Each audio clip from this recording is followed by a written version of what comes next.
The City Below the Cloud by T.S. Galindo. Read by the author. Chapter 1. The Tooth. Where are my dreams? Kalan opened her eyes into complete darkness. Her usually vivid dreams were absent, a barren sleep, like she'd been drifting in a void for hours. The quiet blackness when her eyes were closed and the quiet blackness when her eyes were open felt no different to her. She rolled onto her side.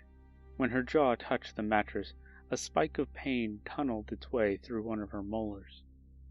She sat up and groped the floor in the darkness for the globe, a sphere that acted as an area light. She found it and touched the metal contacts. Soft white light splattered the bare concrete walls. Set groaned from the other side of the mattress and curled up tighter, covering her face with her arm. Kalan probed her mouth with her fingers. It felt like a hot needle was stabbing through one of her teeth. She held her breath and squinted through the pain as she grabbed the offending tooth, wiggled it loose, and extracted it easily. The pain vanished. She examined it in the globe light. It looks fine, no rot or anything, but there's no blood. She worked her tongue into the new gap and flexed her jaw, biting down a few times. No blood there either, and the pain's gone. If there's no pain, it's fine, I guess. I'll try to remember to check on it later. I don't want to waste charge on a mender unless I have to. Kalan pulled a loose thread from the mattress and hung the tooth around her neck, next to her coin with a 0 on it. When she finished, she touched off the globe and turned to lay back down. The moment her head touched the mattress, a strobing light and screeching alarm blared through the room. Both Set and Kalan jolted awake. Kalan frantically crawled through the moments of darkness and light, trying to find the source, while Set pressed her hands to her ears and screamed to block out the noise. Kalan found the task coordinator, the source, and turned it off. The darkness returned. Set stopped screaming a second later. Their ears throbbed in the silence. "What was that? Why'd you set an alert?" Set complained. "I didn't. I never do," Kalan said as she illuminated the globe and stuck it to the wall. She started working the control rings on the task coordinator, a small cylindrical device with a lighted display. It acted as a mobile job board by connecting to the city's computers. No, wait, there is a task save, but I didn't save it, I swear. Look, it's on the 575th floor. That doesn't even make sense. No building goes that high. This thing must be busted, she said. Set huffed, rolled back onto the mattress, and said, "We'll get a new one, and do it quick. This isn't how I want to wake up." Kalan got up and started putting on her coverall while saying, "Since when are you in charge, little sis?" Set made a disgruntled noise and covered her eyes with her arm again. Kalan chuckled and continued getting ready. She buckled a harness covered in lights over her torso, hung her face mask around her neck, grabbed her stun baton, and picked up the defective task coordinator. She grabbed the globe and took it with her to the door of the unit. The moving light source highlighted the smallness of the room, just enough for a mattress and a small human waste reclamator in the back corner. She slid open the door and checked the timer. 2 hours left on the unit. Sleep fast. If you think a broken task coordinator is a nasty way to wake up, try getting washed out again, Kalan said. They'd been washed out of 2 units before because of oversleeping. It was a harrowing experience. Units were rented by the minute with a maximum of 12 hours. When the timer ran out, the door automatically opened, leaving the occupants exposed. 10 seconds later, if the unit was not evacuated or the timer paid, alarms would come on. 10 seconds after that, the unit would be flooded with acid rainwater. They called this getting washed out. Kalan deluminated the globe and tossed it onto the mattress next to Set. Set grunted again and waved her arm in the air at Kalan. "I'll meet you at the yards later," Kalan said as she stepped into the hallway and slid the door closed. She trekked through the maze of narrow hallways lit with pale neon green light strips. She had to step over the huddled bodies of exhausted people who hadn't been able to find an open unit. It was better than sleeping outside, but they risked having their belongings stolen. She passed the bay of elevators. They cost 10 joules per level, an unnecessary luxury on the third floor of a building. She took the stairs to the ground floor. The stairwell was lit blue by a light rope hung from the top of the building through the center of the coiled steps. To save energy, the rope illuminated from top to bottom every few seconds in a cascading pattern.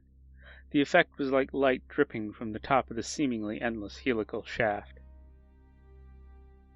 The echoing of 100 floors of doors opening and closing and the pattering feet of people using the stairs always made her feel somehow connected to the city and its inhabitants. She sat down on the final step and pulled out the task coordinator. Let's see if it at least works enough to find a job, she thought, while she twisted the control rings, looking through the available tasks. Too far, too big a job. Doesn't pay enough. Here we go. This'll do. I should be able to get there in time. She hung the device on her harness so she could see the flat end of it easily. It displayed an arrow pointing toward the task she'd chosen and the distance to it. She got up and made her way out to the street. The familiar acrid scent and accompanying fog from a light acid rain swirled around her as she slid the door open. She strapped on her filter mask and put up her hood. The long-term effects of the near-constant acid rains had reduced lifespans to 40 years if filter masks were worn regularly, much less if not. The sound of the rain mingled with the hundreds of people shuffling in all directions. They collided and pressed their way through the living obstacles between them and their goals. She moved into the crowd.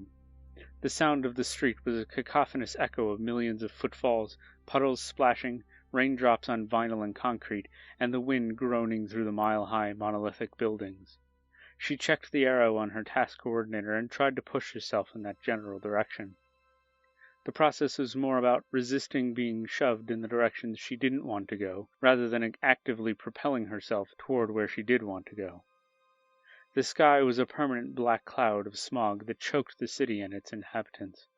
Her view was cropped on all sides by the windowless concrete buildings. Most stopped short of the cloud, but some ascended into its depths to unknown heights. They were vertical fields of acid-scarred concrete stretching upward. Metal walkways connected them, crisscrossing the sky in seemingly random arrangements. They helped to mitigate the traffic of bodies by layering the travelers on top of each other. The streets were lit by hundreds of neon signs littering the sides of the buildings, moving around slowly on wall-gripping treads. Otherwise, people had to provide their own light to navigate in the claustrophobically smogged city. The cloud covered the entire metropolis, permanently blotting out the sun. The inhabitants of the city knew nothing of the sun, or of day or night. The climate and temperature remained relatively consistent all year, further isolating the city dwellers from natural temporal machinations. They had no basis for measuring time beyond the 12-hour cycles, and no way to plan ahead out of a constant need to secure their immediate basic needs. They lived in moments and memories of events rather than milestones or ages. Time moved for them, not at all and all at once. The section of the city that Set and Kalan primarily stayed in was known as the Mushroom District. The walls of the buildings were covered in blankets of lichen and crops of other fungi. Many mushroom species dotted the lichen. Large shelf mushrooms provided some respite from the rain, like awnings. Bioluminescent caps added extra light in the suffocating darkness. When it rained, the vertical mushroom forests bloomed.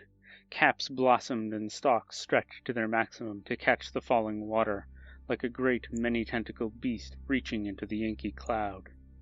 The chemicals, toxic to humans, were nourishing to those once exotic species.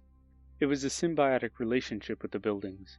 The concrete structures provided support and surface area for the fungi, and the fungi protected the buildings from the acid by consuming it before it came in contact and corroded the concrete.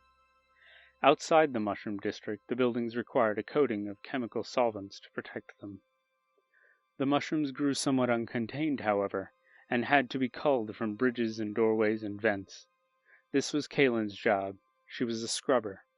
She ascended the towers to scrub off lichen and mushrooms growing in inconvenient places. She continued to shove her way through the crowd toward her first job of the cycle.